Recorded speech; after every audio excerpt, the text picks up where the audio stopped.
So now I'm going to sew down the middle of the zipper tape from top to bottom to the mark that I've made. That is going to give me a safe distance from where the top of the slider is. And also I'm going to just try and sew down the middle, okay? And the other thing is you will see that the left side of my garment is getting the right leg of the zipper.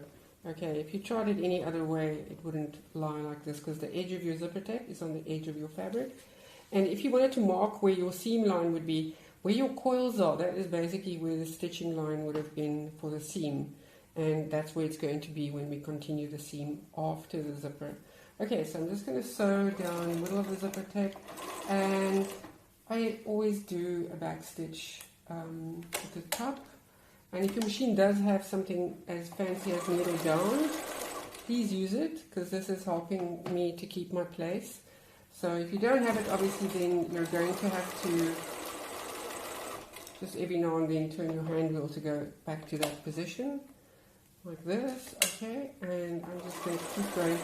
You just have to be very careful when you're sewing with a zipper foot. I think I've mentioned it before. Just be very, very careful that you don't sew your fingers.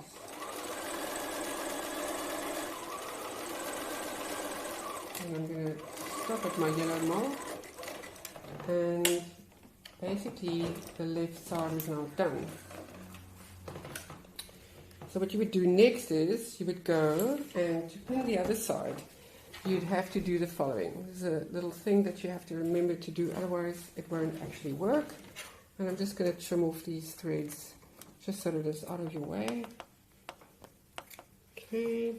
I just, for the sake of this example, I just used the same seam allowance as the width of my zipper tape.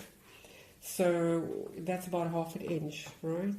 So if I'm now going to pin and sew the other leg of the zipper, the left side of the zipper, the left leg of the zipper is going to come to the right side of the garment.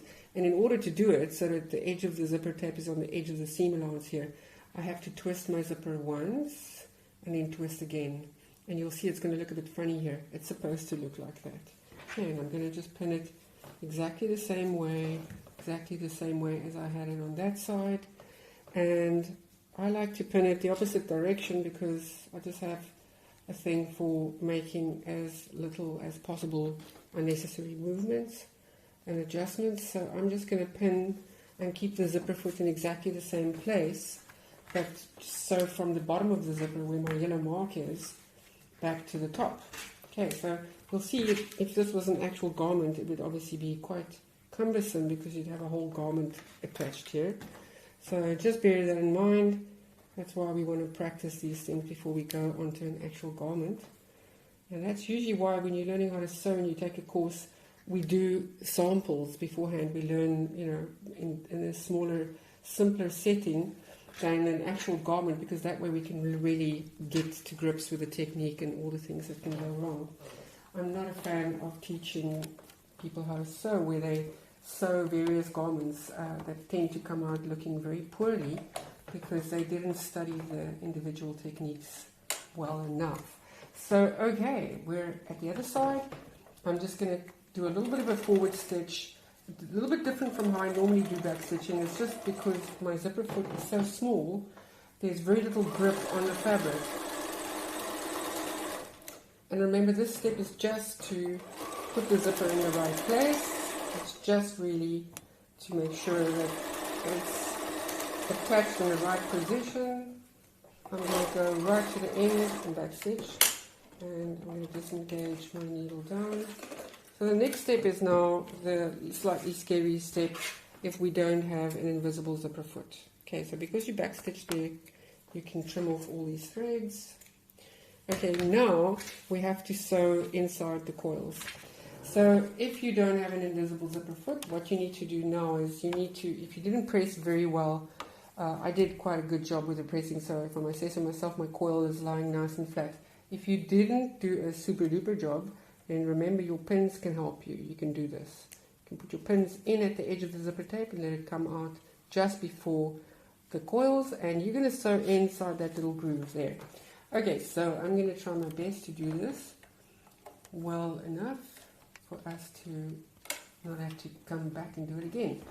The beauty of doing this and having the extra stitch here is that if you do make boo-boos, you can always come back for a second round of stitches that are maybe closer to the coils. And I'll show you some little nifty ways to tell if you're so close enough. So I'm just basically holding, you'll see I'm holding the coils at the back and in front of the foot. Just holding it.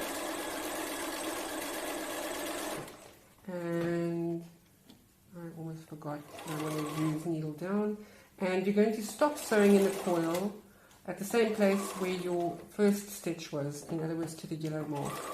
Okay, we do that so that when you do your seam just now, everything is still in the right place and you don't have to do any unpicking.